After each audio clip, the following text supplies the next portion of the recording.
Breaking news tonight, the Virginia Senate passes a controversial gun control bill. Some know it as red flag bill. Now, it will give officials the ability to take guns away from people deemed to be dangerous to themselves or to others.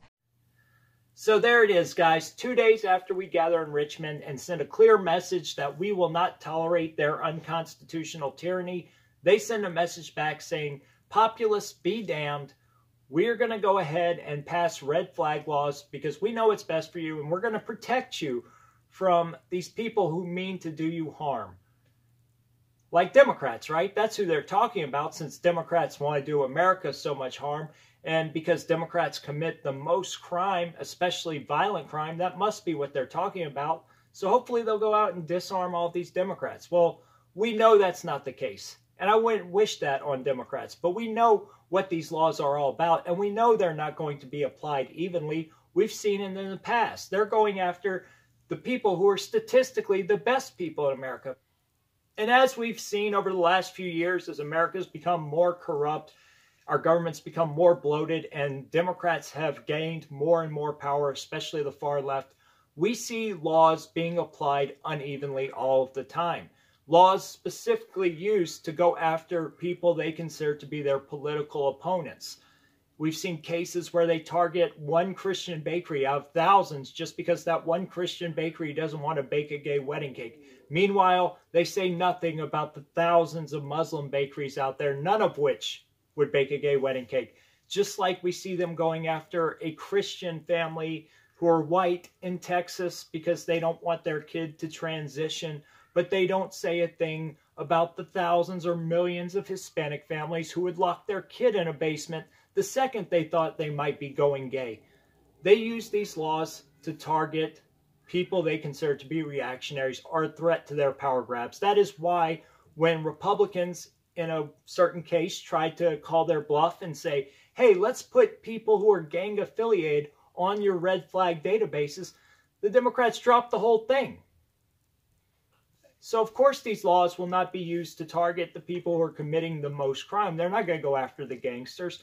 They're going to be going after, as we've seen in previous red flag cases, people who they think are a threat to their power. They don't worry about the gangsters out there. These people live in gated communities. They live in their ivory towers. What they're worried about is somebody who's politically conscious, who's going to finally one day say enough is enough and go after them. And that's what this is all about. And that's why, to their credit, there were people on the far left marching with us in Richmond, because they realized that too. And most people on the left, in my opinion, are useful idiots who go along with the agenda of the elite. But there are certain groups of informed communists or anarcho-communists out there who realize this. And kudos to them for joining us. Now, today, advocates for the red flag bill say that there have been less deaths in states that have some sort of bill like this, citing statistics, and also saying that states like that bills like these are preventing mass shootings. At least that's what they suggest. That poor girl was so flustered. Even she didn't believe the BS they were having her read. And it is BS. Red flag laws will not prevent any mass shootings. What they will do is prevent us from properly responding to mass shootings and lead to more deaths. As we've seen with the past, most recent mass shooting, it was conservative Christians who were carrying firearms who stopped a mass shooter before he could do real damage. And these are the very types of people who will be targeted with these laws. These are the very types of people the media demonize, and people like Governor Northam in Virginia thumb their nose at. Now, Republicans in the Senate counter that argument, saying that this bill is still unconstitutional. I couldn't sleep last night with what we were about to do. Senate Republicans holding their ground, begging Democrats not to pass the red flag bill. Each legislator that votes in favor of this bill, in my opinion, is a traitor to Virginia, a traitor to the Second Amendment, and a traitor to our constitutional freedoms. Senator Amanda Chase facing backlash for calling Democratic senators traitors. I am deeply offended that she has accused anyone on this floor of treason. Unfortunately, one of our members, I think, crossed the line, violating our rules today. I think we've done a real bipartisan effort to try to make this as solid and defensible as we can while respecting everybody's rights. It is really time. It is absolutely time. So as the bill is worded right now, what would Virginia's red flag law look like? What this law tries to do is to keep guns out of the hands of people.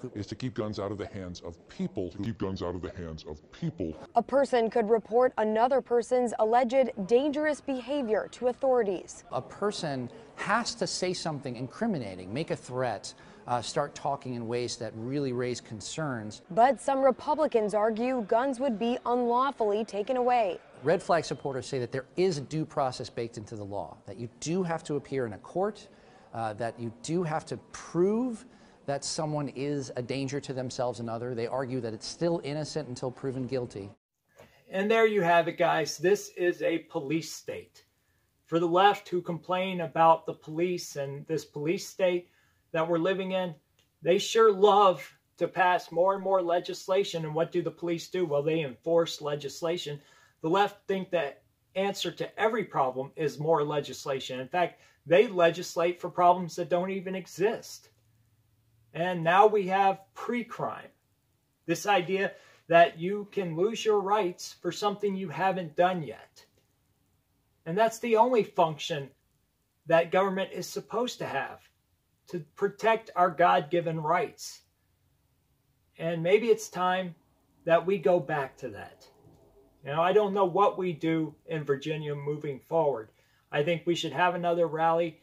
I think that we should maybe start calling and reporting some of these left-wingers, the journalists and politicians, saying that they're a threat to us and our liberties and our life, because they are. And maybe when the police start knocking on their doors, they'll rethink these red flag laws.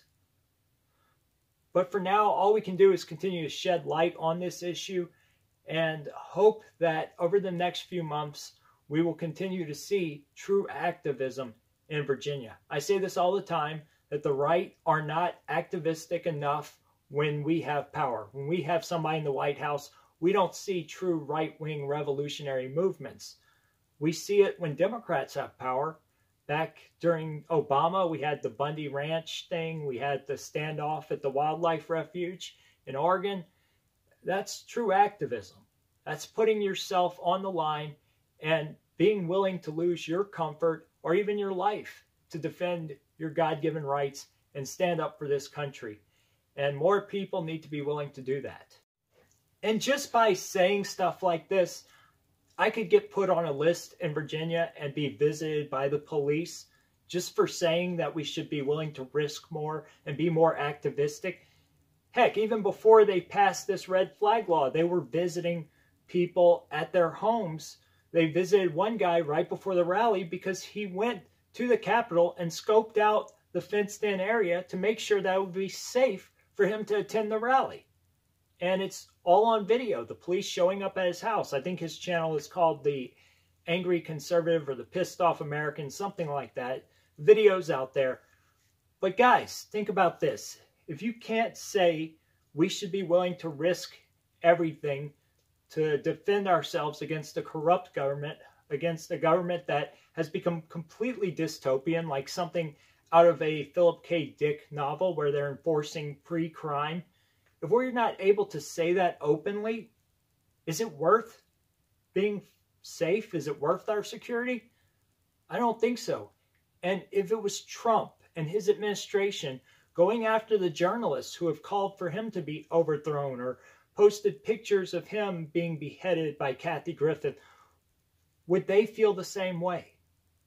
I don't think so. Anyway, guys, I just wanted to talk about this issue and just raise more awareness. I'll catch you next time. I'm out. Oh, share this video, guys. You know, my channel is like super blacklisted at this point.